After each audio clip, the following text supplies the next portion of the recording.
Hey, how's it going? This is Ricardo, and in this video I'll show you how to remove the CMOS battery from a Dell Latitude 12 version 7275. If you're looking for parts for this laptop, go to our website and use this coupon for a 5% off discount.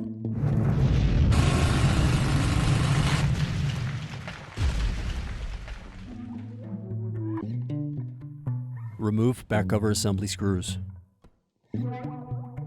Use fingers to separate and remove back cover.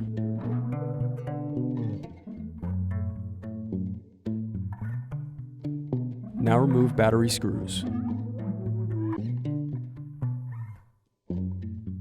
Then disconnect and remove battery.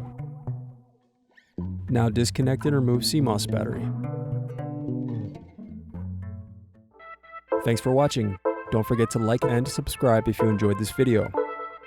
And if you need more, check out this playlist to watch other tutorials for your laptop.